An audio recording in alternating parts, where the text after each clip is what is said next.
Hey, what's up, everybody? It's BDF44 coming at you with another video. Alrighty, we're going to talk about the Sacramento Kings in this particular video.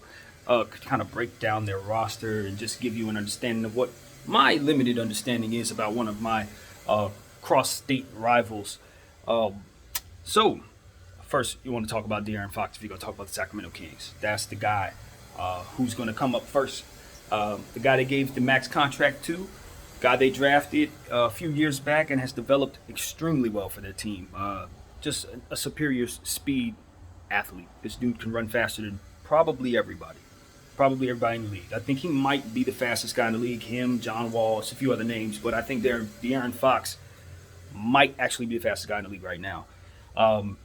He does it with under control and with such balance and such effortless precision attacking the rim. His jump shot, mid-range game is all grown. His offensive game has just become pretty much complete. And defensively, he's always been good. He's infamous for locking up Lonzo Ball in college in their playoff game. He won that battle handedly and has been as good as anybody in that draft since. You're talking about somebody who I think is going to make a mini all-star teams, probably earn his way into the Hall of Fame and all that. Darren Fox is a guy who has committed to Sacramento, which is something to commend him for, because obviously Sacramento is a place that not too many free agents go to, not too many guys really make a whole career out of staying there. But those who have been there, as we know, Chris Webber and people like that, they stay and love that place once they get enriched in that community. They appreciate it, and there's nothing but good things to say about the Sacramento fan base. I should know. I remember the era from 2001. Cowbells and everything. There's been nothing like it in sports since. Nothing like it. It was like a college atmosphere back there with them folks, man. They were just, I got to give y'all credit. I still haven't seen anything like it. So, De'Aaron Fox is deeply enriched in that community. And it looks like a great love affair that can go on for 15 years, if you ask me, 20 years. I don't see any reason for them to not keep De'Aaron Fox on this roster. They do have some situations that we'll talk about in regards to their guard spot that I will discuss. But I don't think De'Aaron Fox should be someone that they choose against if they have to make any type of decision on a guard. I wouldn't choose against De'Aaron Fox. Plus, he's the most expensive piece. And as I said, he's chosen you. So, if it does come down to who do you want, you want to give credence to the fact that you've already won someone over. You definitely want to keep the guy you already won over. So that's my early opinion before we even get into that thing. Okay, next name up, Buddy Hield. I'm a big fan of Buddy Hield. I was hoping the Lakers were able to land him. Obviously, the whole situation with Dennis Schroeder and his value kind of threw a monkey wrench in that plan for our particular team. But Buddy Hield is somebody who's on this roster who's probably looking for an opportunity to move on, to be honest with you. I know he's all in. He'll go play for Sacramento like he always has and be the clutch player that he's developing himself into being. One of the best statistical three-point shooters ever, literally ever. And at this point, it's just about him kind of getting out of the guard logjam that's on this team so that he can have his real spectrum of minutes and take on a role that's most needed for what it is that he does. I don't know that they have this role or don't have that role this particular year, but we'll break down the roster and figure that out as we speak. But as far as Buddy Hield's concerned, we remember him. He's out of the mold of Kobe Bryant. This is somebody who patterned his game after the late, great Kobe Bryant. Even wear 24 because of him. Came into the league with New Orleans, played with Anthony Davis, of course, and NBA champion, of course, Drew Holiday. So he's had some times with some vets before getting to Sacramento, was ultimately traded here, and has developed well in Sacramento. Sacramento's a place where I've always said they've had trouble developing players, but in the recent past, these players, particularly the ones that I'm naming here, they've developed just fine in Sacramento. So I think they're shaking that off. And I think they're headed in the right direction as a franchise, and they have valuable players that they can use to either make themselves better and keep or move on and trade, which we'll talk about. And I think Buddy Hield is one of the best pieces that they have for that. Straight up one of the best clutch shooters going forward, in my opinion. He's going to prove himself to be a cold-blooded killer. And like I said, that's somebody I want on my team, and I'm hoping at some point we can still land the guy. But for now, he's going to be with Sacramento, a part of a guard rotation that's pretty stacked. Although, if I look at this roster just at glance, his shooting may be more so needed this year than maybe in the previous years. I don't think they have as much shooting to the naked eye, but we'll figure that out. So, next up, Tyrese Halliburton. I'm really a big fan of Tyrese Halliburton. He is one of the players on the long list of players that the New York Knicks passed on that they definitely knew they shouldn't have passed on. Everyone else knew they shouldn't have passed on, but they passed on anyway. Yeah, that's happened a lot for that particular team.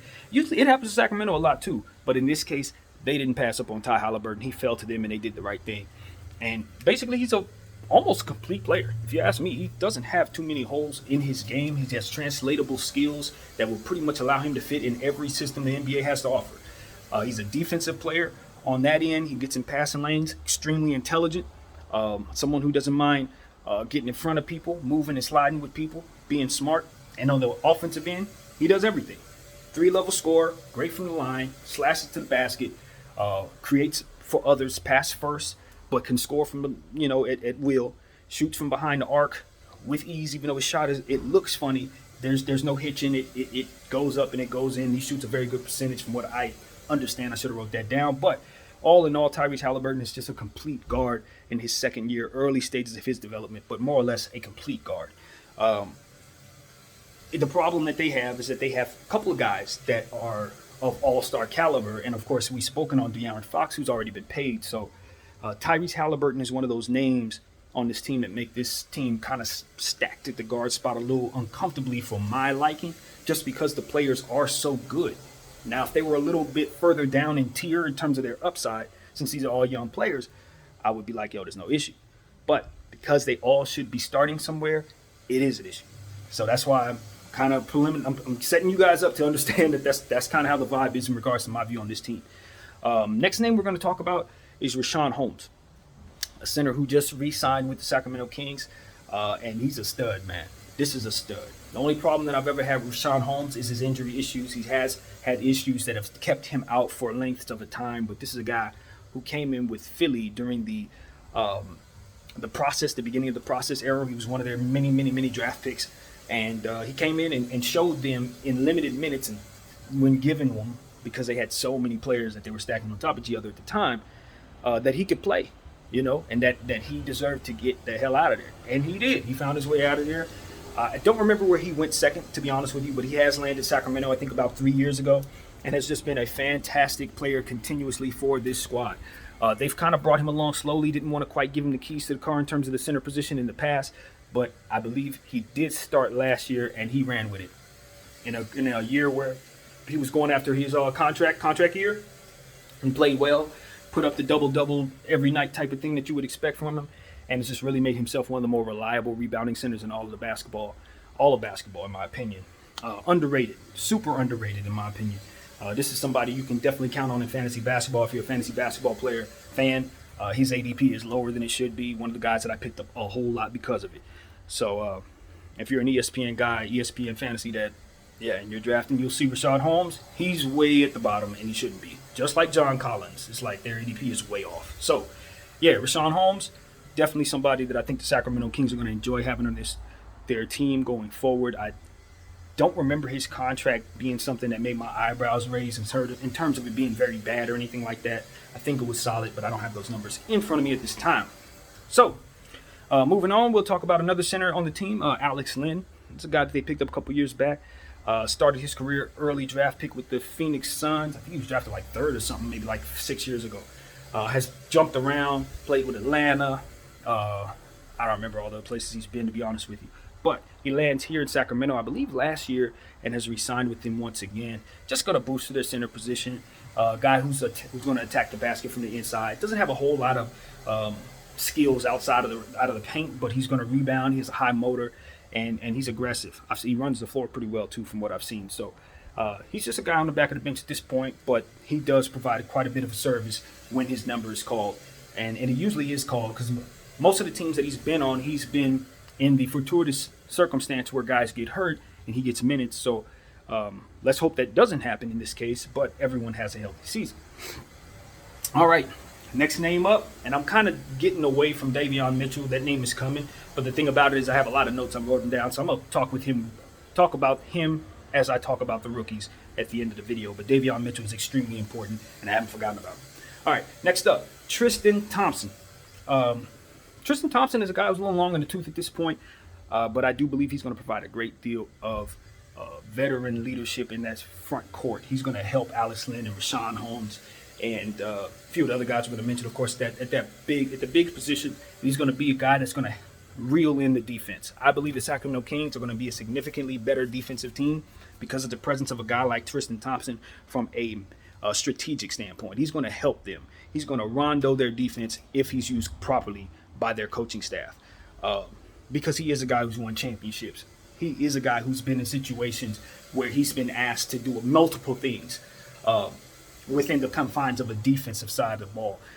He really is somebody who kind of revolutionized the idea of what it meant to be a non-shooting, non-scoring, rebounding power forward / center, because he had a big body who could, in the same play, go into the paint, guard whoever he needs to, box whoever out, and then rush out to the three-point line, guard the perimeter effectively, and then rush back in and out in the same play, back to back to back to back. He could literally guard the entire floor when he was in his prime. And that's what got him ultimately the contract that he got, of course, with the leverage of LeBron James, his brother helping him get that. It kind of strangleheld the Cleveland Cavaliers into having him during the duration of his prime, and they didn't really need him. That's what I ended up realizing. Once LeBron James left, Tristan Thompson had some really good years that he could have went to some teams and helped them dramatically with what he did, but he kind of stayed in Cleveland a little too long, and his prime years kind of passed him by. So he finally left Cleveland 2 years ago, went to Boston, played a little bit, didn't really have the role there. They weren't really playing for what he's used to playing for when he was playing with Bron and all that. So that situation, ultimately he was out of there, got traded somewhere else, ultimately lands with Sacramento now. So he's trying to find his way in this league at this point.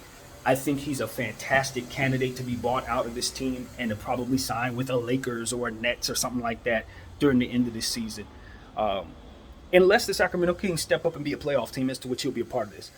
Which is not out of the question, being that this is a weaker Western Conference and they do have some talented youngsters here and some solid vets. So this is a better Sacramento Kings team than we've had in a while. I really believe that. I think this team actually is all right. They are all right. All right, let's keep on going here. Marvin Bagley. Now, Marvin Bagley's a guy that they drafted several years back who hasn't quite panned out. He was the guy smashed between Trae Young and Luka Doncic and of course, DeAndre Ayton. So he's basically that guy in this draft. But the problem is he doesn't suck at all. He's had some bad injuries. Not terrible injuries, but injuries that have kind of kept his development from going as smoothly as you'd like it to. And, you know, playing in Sacramento during this era, he kind of came to them in a time when they weren't really having their stuff together, you know. And so his development wasn't necessarily as focused upon in a way that maybe Davion's or Halliburton's is going to now. So I just think he's one of those guys who probably just need to change the scenery to kind of shake off whatever the energy is now that has him being kind of people are considering a bust.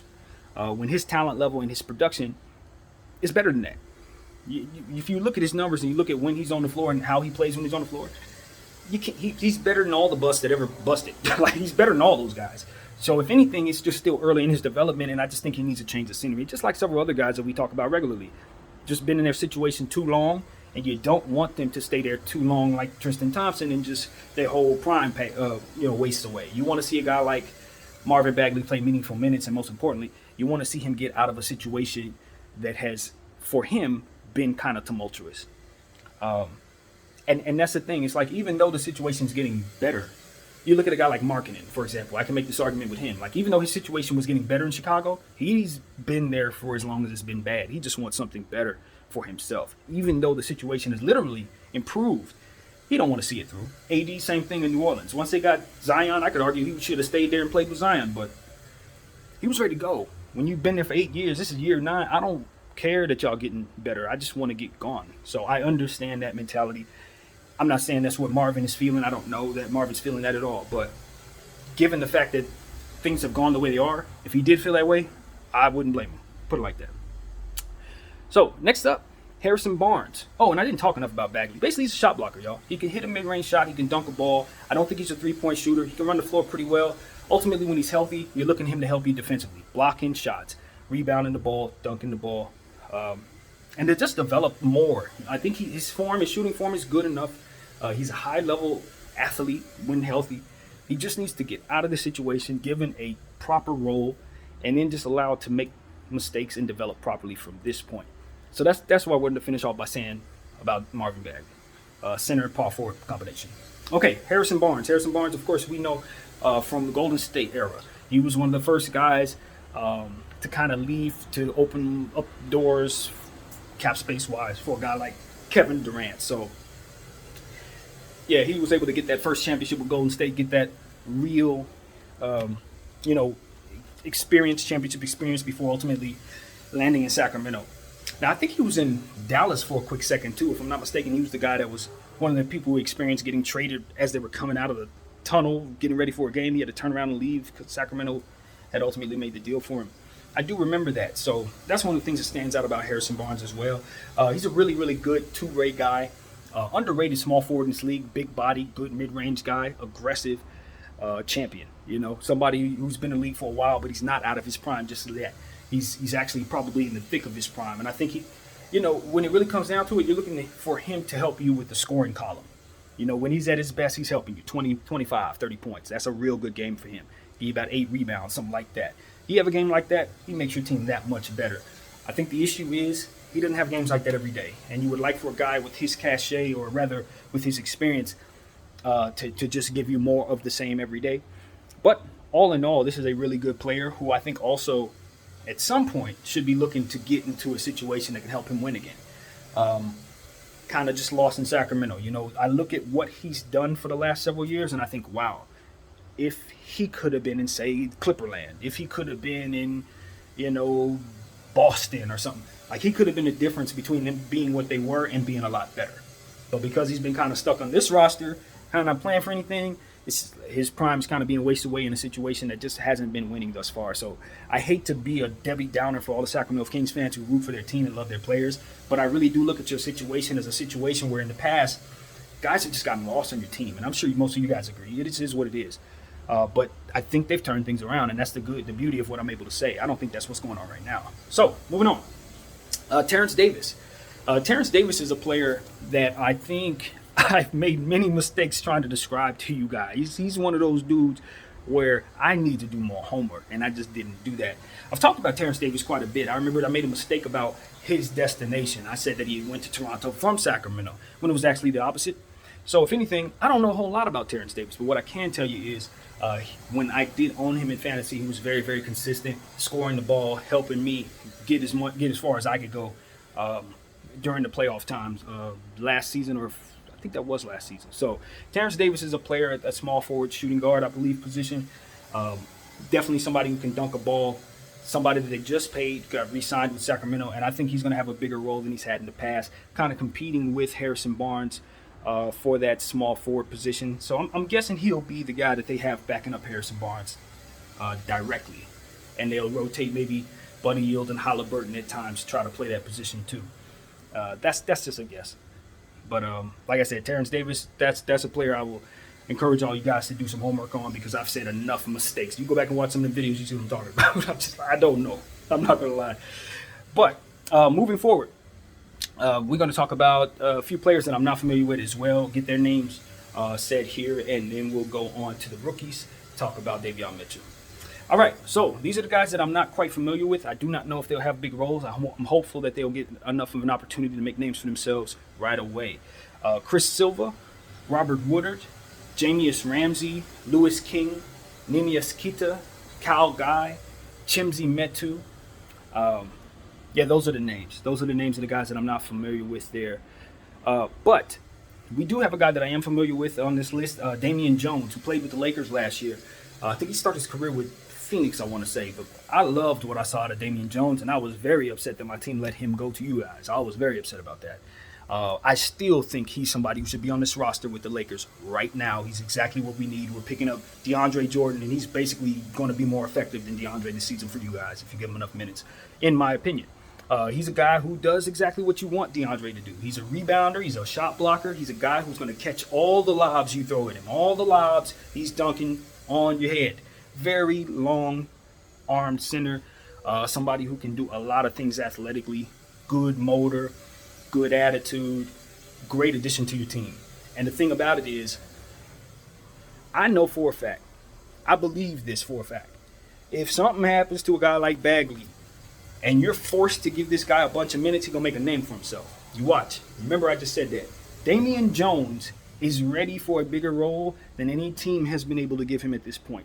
He is a very, very athletic, high-energy center who can do more than he's shown. I know this. I know this for a fact.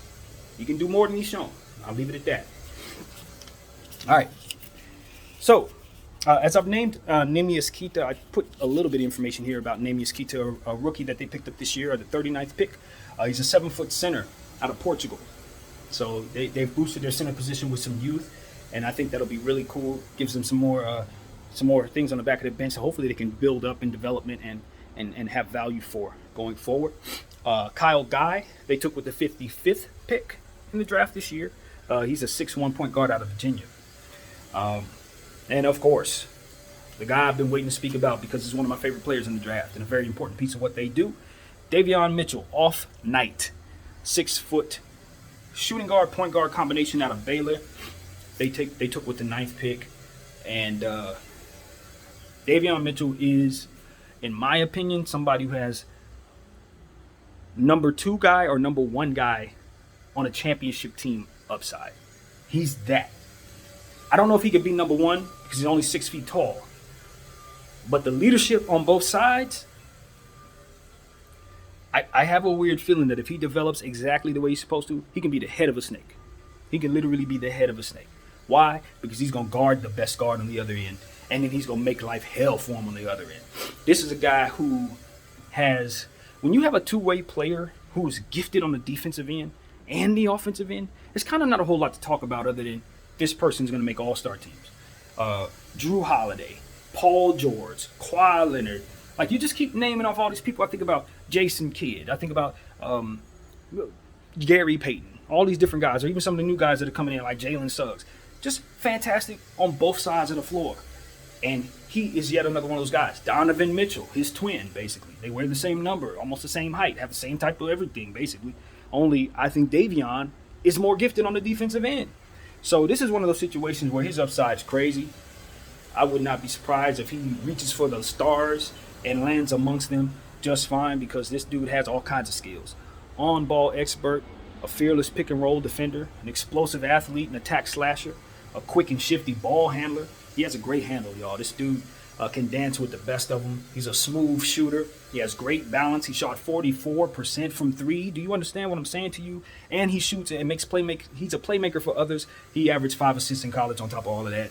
Dude's 43% on catch and shoot. So not only can he dance, but he can play off the ball just fine. He catches and shoots just as well. I mean, the dude is a fluent basketball player that is known for locking others down. If that isn't the A1 characteristic of a Hall of Fame caliber basketball player, I don't know what is. That's what they're made of.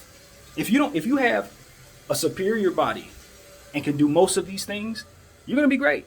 So if you're a little guy and can do all of these things, you're going to be great. So that's what I think of this dude. I think if his development needs to go properly, he needs to go properly, you know what I'm saying? And unfortunately, he's in a 3-headed monster at guard where he's going to be competing with a guy like Halliburton, who can also find himself in the cosmos when it's all said and done. Somebody who he shouldn't be competing with at this early in the game. You know, these guys should be coming together playing for the Lakers in 2037. Like, this is that kind of thing. They shouldn't be on the same team this early. Like, I'm trying to tell you, the Sacramento Kings have 3 elite guards in their baby stages. That's what I'm telling you. Darren Fox is just getting started. Davion Mitchell, we are going to find out, is as good as I'm telling you he is. And Tyrese Halliburton is as good as I'm telling you he is. None of those guys are multi-positional, unfortunately. They're not. You're going to have to rotate them between the 1 and the 2. You can't. You may be able to get away with playing Davion Mitchell at the 3, but he's so short. So you're going to be giving up a lot of size. Even though he's so gifted defensively, you don't want to put him on big guys. That's not the best way to use him. Halliburton, the same thing. I mean, Halliburton's a little taller, but he's less athletic, less strong. So I feel less comfortable about sliding him to the 3. So it comes down to a situation where you're going to have, at all times, one of these dudes sitting down, not in foul trouble, probably with a hot hand, probably frustrated. And then that that environment, when you're talking about youngsters, can create a lot of other drama that ain't even necessary. Now, it doesn't have to. They could all get along, but it takes a great deal of sacrifice to want to root for your mans there when you know damn well you as good as him. And you should be competing with him. You should be competing against him. Y'all should be having a one-on-one battle like Jamal Murray and Donovan Mitchell 2 years ago. Instead, you're waiting for him to get in foul trouble so you can get off the bench, play. Like, that's a bad dynamic, and that's exactly what's going on with the Sacramento Kings. Now, it's not their fault, and I would not suggest they pass on Davion Mitchell. Hell no. He falls to you, you take him, you smile about it, it's a good problem to have, but you got to fix it. You can't let this go on, and I'll understand fully if they trade Tyrese Halliburton before the season starts. I would understand fully if they did that. Because I'm not trading Darren Fox because he signed with me. I got him. I paid him. I'm a small market. We don't want to push away the people who choose us. And I don't think I'm giving up Davion Mitchell because of how elite he is defensively. He's going to win games for you. So you have to choose those two, in my opinion.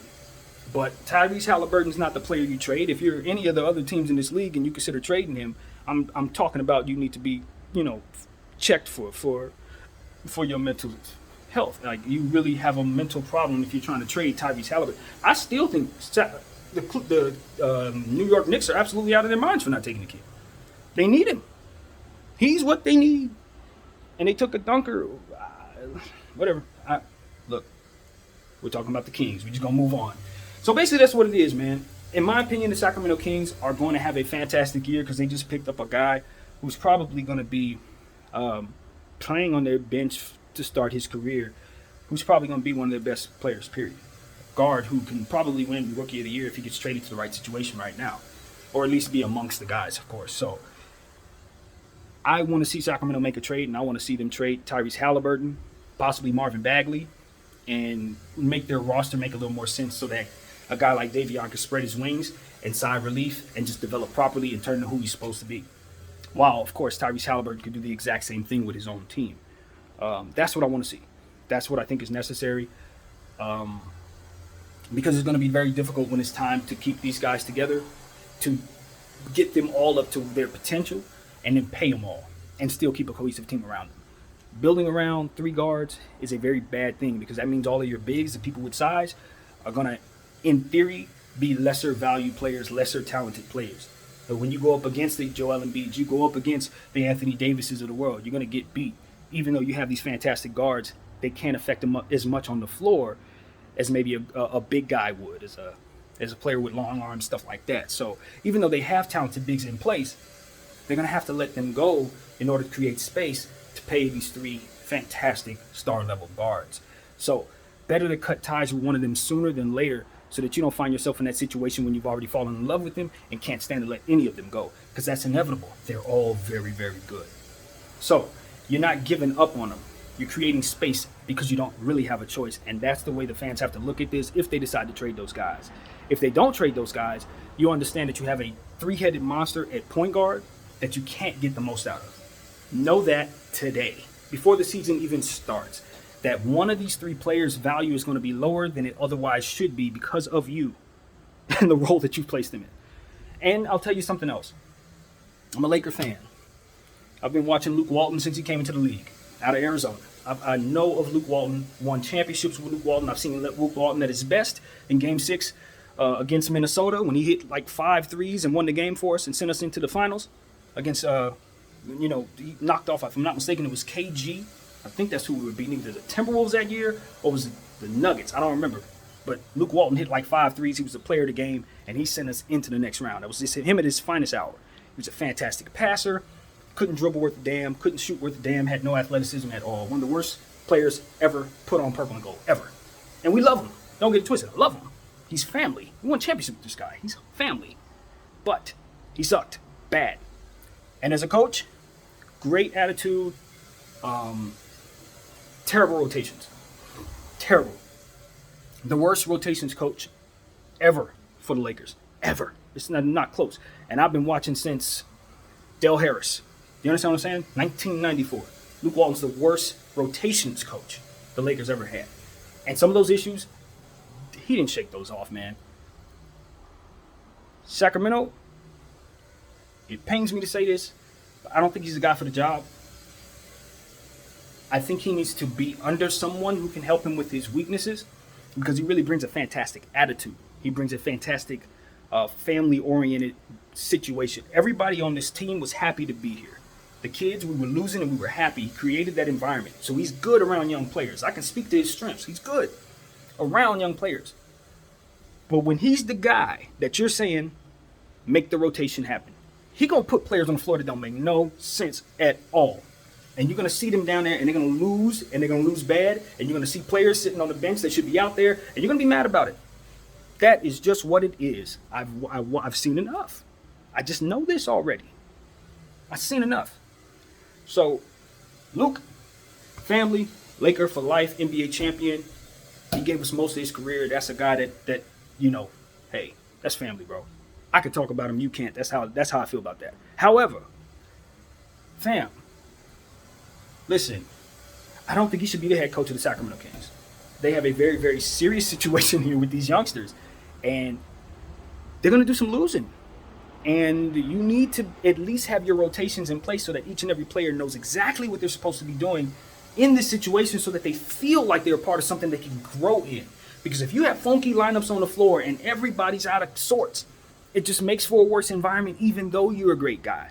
People looking at you crazy, even though they like you a lot. And that's what we found ourselves doing. You're sitting up here like, God, we love this dude. We can't wait till he gets out of here because he's worse for us. He signed with the Kings. Yes. That's literally how it was, y'all. We got Frank Vogel. Praise God. We don't have to deal with this man's rotations anymore. So, hey, I wasn't going to get in here and lie about that. That's what it was. And I know there's a million Laker fans agree with me. We love Luke. We scream Luke when we see him today. But as far as him being the coach we want back, no, sir. No, sir. I think Luke can get better if he plays behind a coach who can help him with things that he needs to get better at. That's what needs to happen. He shouldn't have been no head coach. He should have been an assistant coach, in my opinion. So that I'm gonna stand by that, and it's gonna be how I feel till I see him play, till I see him coach better. Period. So that's what I got, man. Sacramento Kings. All in all, if you can overcome your point guard issue, and if Luke Walton cannot be a deterrent, you guys have enough talent to fight for a play-in position. You have enough talent to. The Western Conference is weaker this year, and your team should be taking steps forward significantly because of the type of defense that Davion brings, coupled with the defense you already had in Holmes and Bagley, Halliburton, Fox. Those guys are real good defensive players. Barnes. I like the roster. I don't like the coaching, and I ultimately don't like the structure of the roster. Few trades, coaching change, better situation, period. Sacramento, it's not that hard. You guys are heading in the right direction. You've done great things over the last 3 years.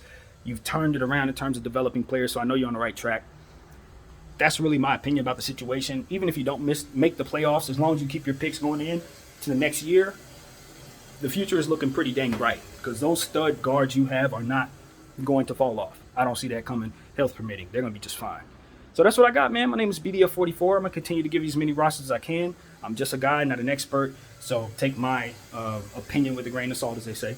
And that's what I got. Thanks for watching. Peace.